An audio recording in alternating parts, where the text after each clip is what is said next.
Sony TV के show पुण्यश्लोक अहिल्या बाई में Sita by बहुत ही ज्यादा घबराती हैं और वो रोती हैं और द्वारका बाई से कहती हैं कि या तो मेरे ससुर जी मुझे अपनी ससुराल से निकाल देंगे या फिर मेरे ससुराल वाले मेरे मायके का आना जाना ही बंद कर देंगे।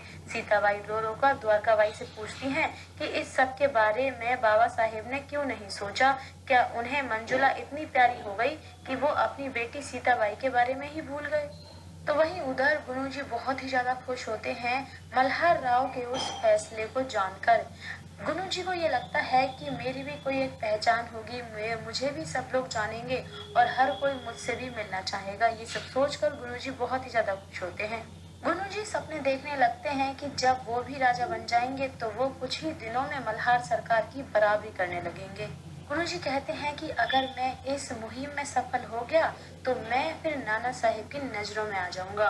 गुरु जी सोचने लगते हैं कि अगर वो एक बार नाना साहेब से मिल लिए तो उसके बाद वो हर मुहिम के लिए मल्हार सरकार को न पूछकर गुरु जी को भी पूछा करेंगे।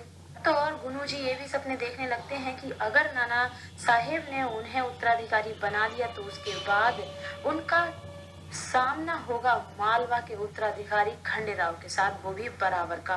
गुरुजी धनाजी साहेब को शांत रहने के लिए कहता है और गुरुजी कहता है कि अगर एक बार वो अपने मुकाम में सफल हो जाए उसके बाद वो हर एक बेइज्जती का बदला मल्हार सरकार से एक एक करके चुन चुन के लेंगे।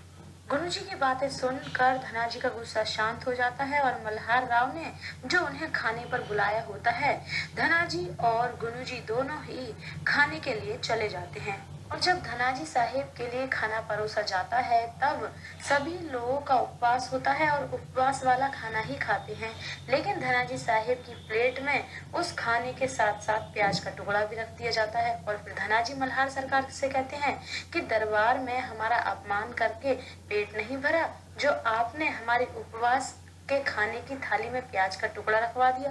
जब सभी लोग उनकी थाली में प्याज का टुकड़ा देखते हैं तो सभी हैरान हो जाते हैं और फिर तभी मल्हार सरकार सभी को शांत कराते हैं। फिर मल्हार राव धनाजी से कहते हैं कि जिस तरह प्याज का एक टुकड़ा सात्विक भोजन का पूरी थाल के खाने को भ्रष्ट कर देता है, उसी तरह बिलाजी पाटिल जैसा इंसान भी आपके बरसों के कमाए हुए नाम को दूषित कर देता है। इसीलिए भलाई इसी में ही है कि उसी प्याज के टुकड़े को सही समय पर ही थाल से निकाल कर रख देना चाहिए। और जैसे ही हमें पता चला पाटिल जी का सच, उन्हें भी सभी रिश्तों नातों से निकाल कर बाहर कर देना चाहिए। हाँ, सरकार धनाजी को समझाते हैं कि जो रिश्ते हमें बार बार लज्जित करें उन्हें संजो कर रखने से क्या फायदा है। हाँ, सरकार कहते हैं कि उस एक रिश्ते की वजह से बाकी के रिश्तों को ठुकराना तो कोई अकलमंदी नहीं है। हर सरकार धनाजी को समझाते हैं कि आपका और हमारा वर्षों का रिश्ता है और तो और मालवा को यहाँ तक लाने में आपका बहुत ही बड़ा हाथ है और तो और जनता भी आपका बहुत ही ज्यादा सम्मान करती है। हर सरकार धनाजी से कहते हैं कि हम जानते हैं कि बिलाजी की हरकत आपको भी पसंद नहीं है और इसीलिए हम चाहते हैं कि बिलाजी को चौरंगा करने का निर्देश आप ही दें। मल्हार सरकार धनाजी से कहते हैं कि आप ये निर्देश देकर सभी को बता दें कि न्याय के आगे रिश्ते नाते भी फीके पड़ जाते हैं। और फिर धनाजी साहेब मुस्कुराकर मल्हार राव सरकार का फैसला स्वीकार कर लेते हैं।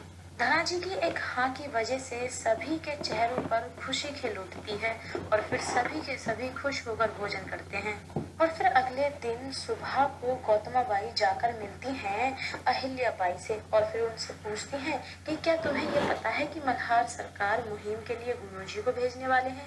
और फिर अहिल्या कहती है कि हाँ, मुझे पता है और बाबा साहेब का ये फैसला भी बहुत ही अच्छा है क्योंकि गुरुजी भाऊजी से अच्छा कोई और हो ही नहीं सकता। और फिर तभी गौतमा बाई अहिल्या बाई को बताती हैं कि अगर गुरुजी को ही भेजना है तो अभी इस मुहिम में काफी समय है, क्यों न ये फैसला खंडेराव के आने के बाद किया जाए और खंडेराव कल ही तो आ रहा है।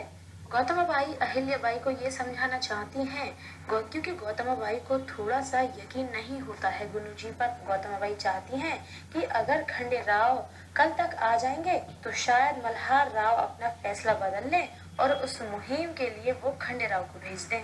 गौतमा बाई गुरुजी को मुहिम पर भेजने की घोषणा रुकवाने के लिए कहती हैं अहिल्या बाई से कि वो ही मल्हार सरकार को मना सकती हैं इस काम के लिए। तो अब आगे गौतमा बाई मल्हार सरकार को कैसे रोकेंगी गुनू जी को राजपूताना मुहिम पर जाने से, वो मल्हार राव का फैसला कैसे बदलवाती हैं, ये सारे लेटेस्ट अपडेट्स जानने के लिए घंटी बजाइए, वीडियो को लाइक कीजिए और अगर आपने अभी तक चैनल को सब्सक्राइब नहीं किया है तो प्लीज चैनल को सब्सक्राइब करना मत भूलना।